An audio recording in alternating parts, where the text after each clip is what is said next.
Hello and welcome back to my channel. If you are new here, my name is Casey and I'm the designer behind Pattern Scout. This week I'm getting crafty and sharing a few easy-ish sewing projects that can be gifted to friends and family. And to be honest, you might even want to keep these for yourself. We are right on the heels of the holiday season. Thanksgiving is next week, and if you're like me, you want ideas for things that are not going to take up too much of your time or break the bank. You also want to give something thoughtful, creative, useful, and cute to your loved ones. And if there is any time to break your I don't sew for others policy, it's the holidays. Well, I've got your back this week with a collection of very cute and practical handmade gift ideas, and many of these are also great scrap busters. So grab your holiday spiced beverage of choice and settle in for a cozy, crafty sewing sesh.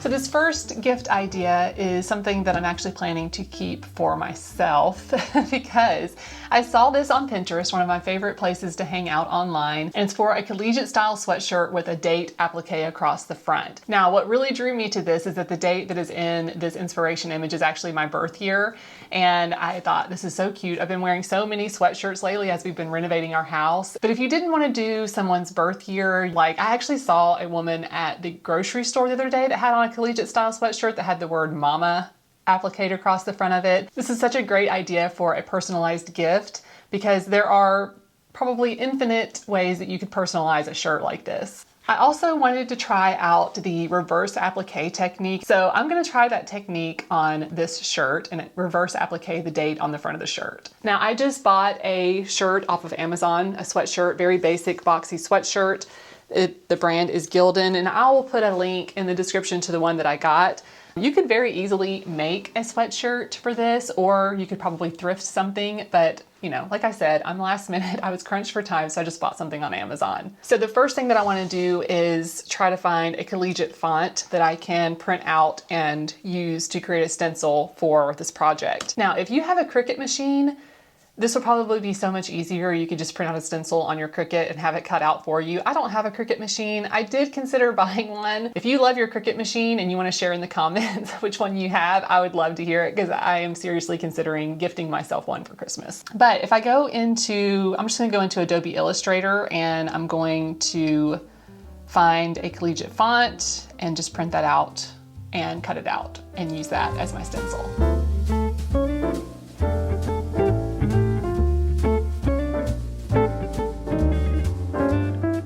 So I just printed out the numbers on these shipping labels that I had in my little paper stash so that I can basically create a stencil, and then I will just stick these to the front of the shirt. So I'm just gonna use an X-Acto blade to cut these out, and then I'll position these on the front of the shirt and decide where I want everything. Then I'll just trace around this number with a fabric marker to indicate where I want to do the stitching for the reverse applique.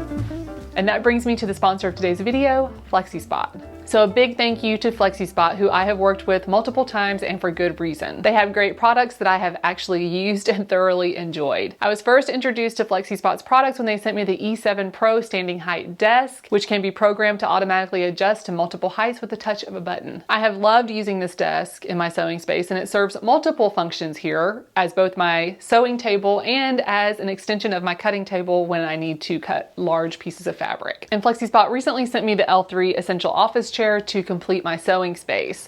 This chair is so nice, so comfy. It is so well made, putting my previous sewing chair to shame. It glides effortlessly and easily across the floor. It's really quiet. The L3 chair is adjustable with an ergonomic design that supports the hips and back, which is perfect for when you're sitting and sewing for a long time or sitting and doing any kind of office work for a long time, making it both comfortable and functional. I was especially drawn to the vintage style of this chair with its tufted cushion cushions and leather look, because I not only wanted something that was, you know, very comfortable and functional in the space, I wanted something that looked nice and fit the vibe of the space.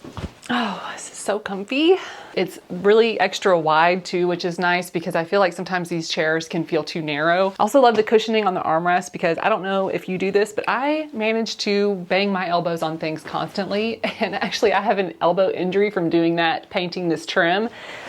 So this has been nice. This is really nice to have this here. I love that it kind of reclines back a little bit. Has a full spin. It's adjustable on the side here. Ooh, what? Do you want to get up here? Okay, come here. A big thank you to FlexiSpot for sponsoring today's video and being such a great company to work with. You can check the link in my description below this video for more information on FlexiSpot's products. Okay, back to the video. So I have several fabrics in my stash that would actually look pretty good with this maroon color, but I think I want to go kind of basic and kind of simple with this and just keep it really neutral for the numbers. So I have this, it's like a ticking stripe, blue and white, which could be nice. I actually kind of like that a lot actually. And then I've also got some just plain linen that could be nice. So I don't know, I'll kind of play around with those and see what I think. I think I'm gonna go with the blue ticking. I feel like that's kind of cool. I like that. So I'm just gonna cut a little piece of this that's big enough to fit over here. I'm gonna interface that and then I will pin it to the shirt before I start doing the applique. And I'm just gonna use a really lightweight interfacing for this. So I placed some pins along the edges of the artwork from the right side, just so I have a reference point once I turn this inside out. And then I can take my interfaced piece of fabric that I'm gonna be using for the numbers and lay that face down with the right side of fabric touching the wrong side of the shirt. And I wanted to do it like this so that I could make sure I covered all the numbers and kept things relatively aligned. So I'm just trying to make sure I kind of line it up parallel to my pins that I have here. And then I'll base that in place with my safety pins.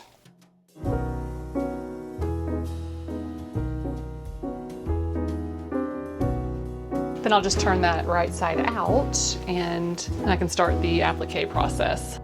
I think I'm actually going to put a few more pins around the numbers because one thing that I probably should have done was get an embroidery hoop, and I did not do that. So I just want to make sure I secure this really well so that it doesn't shift around or stretch out too much before I start stitching it together.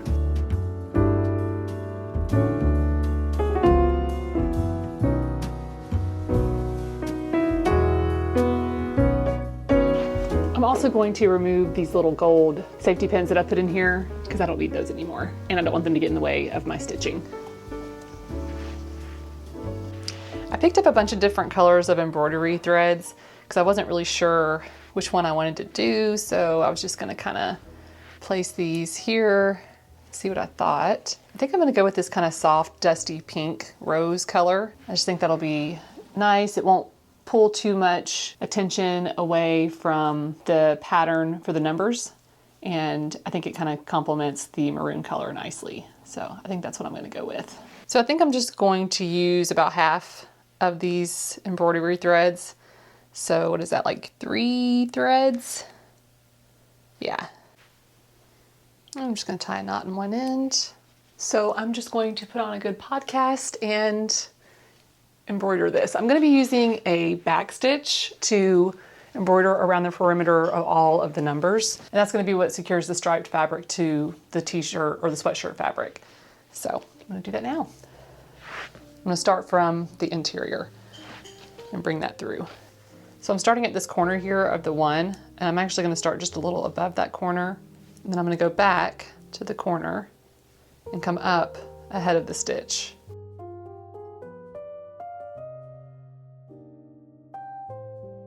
And I'll just keep doing that. So I'll kind of go back to where I started and come up ahead of where I inserted the needle.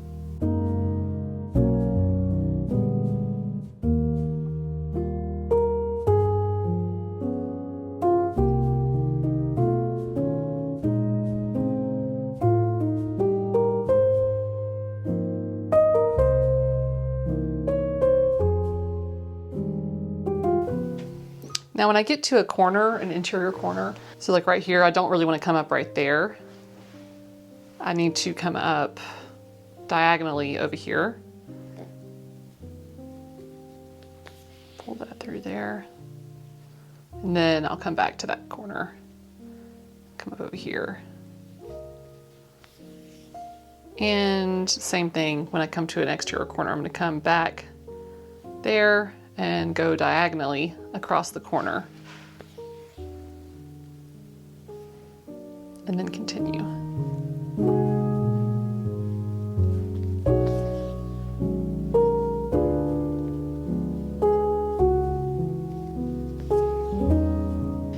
And when it's time to tie off, I'm just going to pull it through to the wrong side and separate the threads and then tie a double knot. And then I'll trim that.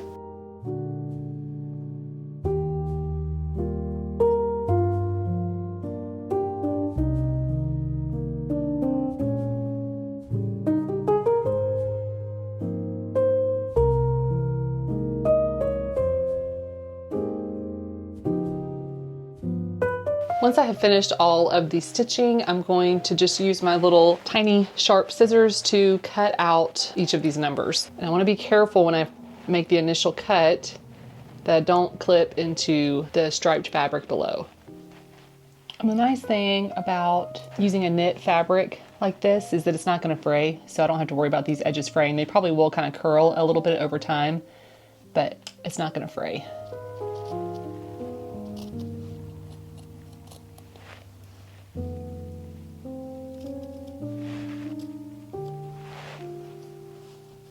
Oh, that's looking very cute.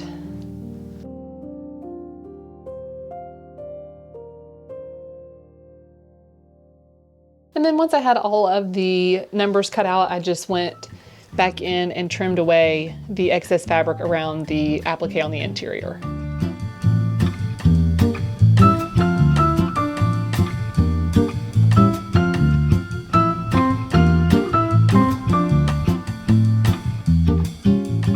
Now this next project is something that I actually used to sell when I had a handmade business. So I used to make little accessories and home goods and sold those to little boutiques and shops all over the country. And these little fabric buckets were my top seller. I have sold thousands, literally thousands of these things because they were just so popular and they're such a great gift idea. They make great little gift baskets. You can use them as a little plant pot holder. And I still get people that reach out to me asking if I still make these and sell these, which I don't anymore. But they're so easy to make. You can also add handles to them. I've made some with handles that you could use as like a little project bag. You can add pockets to the inside of them. But for today, I'm just gonna show you the very basic fabric bucket. Now, I used to make these out of like a really heavy duty cotton canvas, and I don't have any of that cotton canvas in my stash right now, but I do have some really heavy duty interfacing, which I do recommend you put in these because it'll help the bucket really stand up on its own. So I'm going to be making this one today out of some linen that I had left over from another dressmaking project that I did. So I'm going to be cutting two fabric rectangles. One is for the exterior, one is for the interior, and they are going to be sized 9 inches by 18 inches. And you'll also want to cut a piece of the same size out of your interfacing. And this size is scalable, so if you keep the proportions the same, you can make this as small as you want or as large as you want. So the first thing that I want to do is interface one of the pieces, and I'm going to interface the lining piece, which is going to be this really bright citron yellow green. And this is a fusible interfacing. You can use either fusible or non-fusible, it really doesn't matter, but I just prefer to use fusibles. And you'll fuse that to the wrong side of the lining, but since this is linen, it's the same on both sides, so it really doesn't matter what side it's on. And I'm going to iron it from the right side. And I'm just pressing for a few seconds per section just to make sure that that's fully adhered. Then I'll place the other side, right sides together with the lining. And I'm going to sew across one of the long edges with a 5/8 inch seam allowance. But I'm going to leave a little opening on one of the sides that's about 4 inches wide. Next, I'm going to clip the little strings across the gap that I left for turning. And I'm going to press open the seam allowance.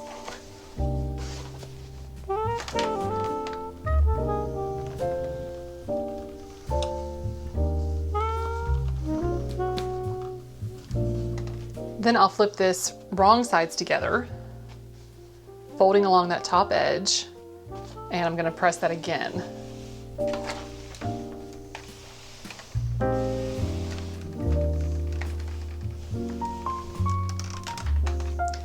Then I'll unfold this with that seam allowance pressed flat. And I'm going to fold it in the opposite direction, right sides together, making sure to align the seam allowance there at the edge. And I'm just finger pressing down the side that's interfaced, and I'm gonna give the other side a press with the iron to give myself a fold for reference when I do the next step. Now I'll just sew around the 3 loose sides.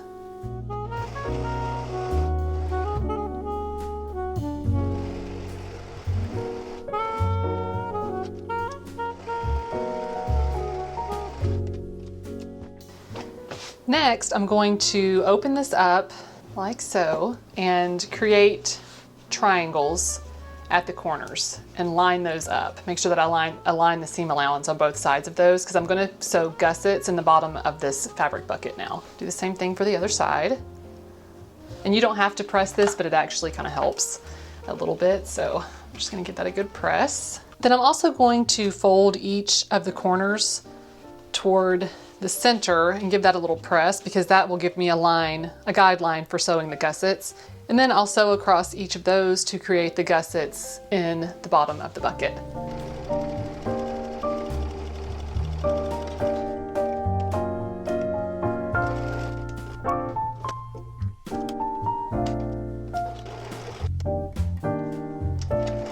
Now you can go through and trim off these little gusset pieces because you don't really need those, but you might as well just leave them attached, because otherwise it just creates more waste.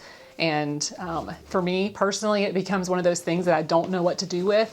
So I end up saving them, and then they just accumulate, and then I feel really guilty about it when I have to throw them out. So I just leave them attached. So I'm gonna turn that out through that opening, and then I'll make sure that the lining sits inside of the exterior. So to finish this, all we have to do is just sew that little opening together. And what I like to do is just sew a seam around the entire top of the bucket. And I actually will usually do like 2 seams to kind of make it a little bit more decorative. You could also do a decorative stitch, actually, now that I think about that. So I'm just gonna finish that off by sewing the top.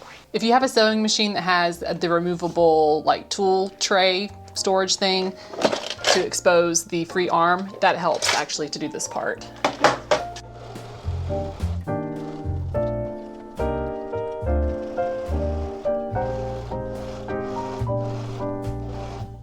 And when I'm pulling it taut like this, I'm not pulling it through the machine. I'm just trying to keep it taut so that it doesn't get bunched up. Since this piece is not interfaced, it has a tendency to want to bunch up a little bit. So that's why I'm holding it like this. But I'm not pulling this through my machine. I'm letting my machine pull it through. And there you have it. So I'll just trim my little threads. And bonus, it's reversible.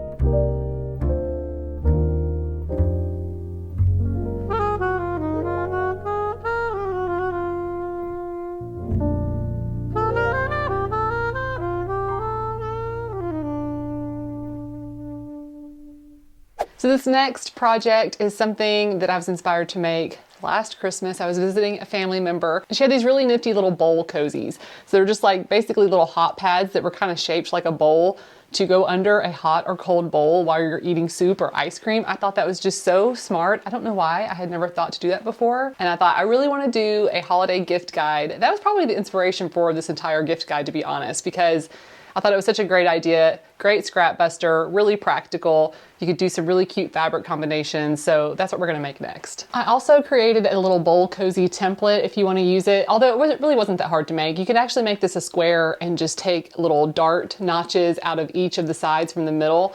I wanted to make mine a circle, so if you would like to steal this template, I will put a link to that in the description below this video. But essentially you'll need an exterior fabric, an interior fabric, and some natural cotton batting. This is just some that I picked up at Walmart. It's called Wrap and Zap. Oh, I guess you could make a baked potato zapper. Anyway, you just want some like thin batting, and actually it doesn't have to be that thin. You could use probably any kind of batting that you wanted to use. And this isn't totally necessary, but depending on the type of fabric you have, you may want to also interface your exterior and lining pieces just to give it a little bit more stability, which is what I did. So once I had those pieces cut out and interfaced, I marked the dart locations on all of the pieces, and now I'm ready to start assembling. I decided to sew the batting layer with the lining layer darts together at the same time so that the batting layer would stay in place. I also sewed the darts into the exterior layer.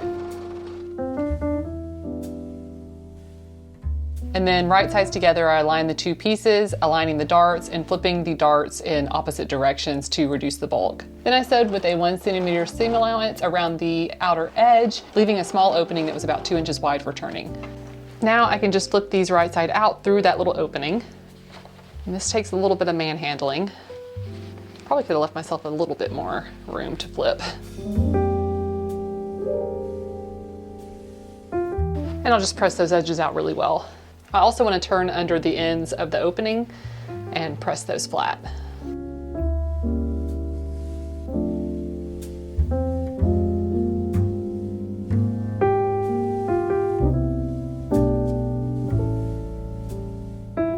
Then I'll just sew around this perimeter with a finishing stitch and also close up this opening.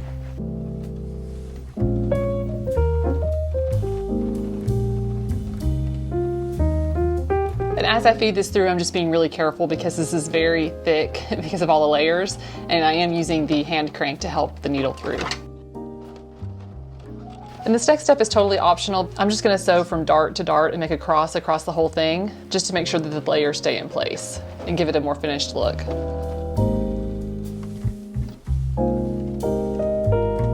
And there you have it, a little bowl cozy, and it is reversible.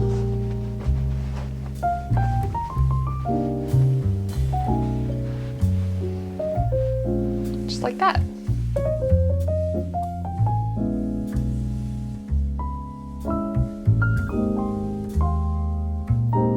So this last part of the video is going to be a bit of a lightning round of different handmade gift ideas that I thought would be fun to share. So the first one is actually something that I have not made, but I thought it was such a good idea. And it was shared over on the June Made channel by my friend Paula Jean. She made this adorable little embroidered fabric card that she gave to a friend. This is such a good idea because it's very thoughtful, it's a little bit of a scrap buster, and it's a piece of art that they can keep in their home. And if you haven't checked out Paula Jean's channel yet, definitely go check it out. She's one of the most relaxing people to listen to. She has a fantastic voice, and she shares some really great sewing projects over on her channel, so I'll be sure to link that down below. I've also created a playlist of all of the other sewing projects that I've done that are great little gift ideas. So the first one are these rope bowls, and these are actually pretty easy to make. They look great. They're very practical. I like using them around the home for sewing little odds and ends here and there. I like to use them as a plant pot cover, and they kind of have the same function as these little fabric buckets for me, but they're just a little bit different style. And I have a whole video on how to make those if you're interested.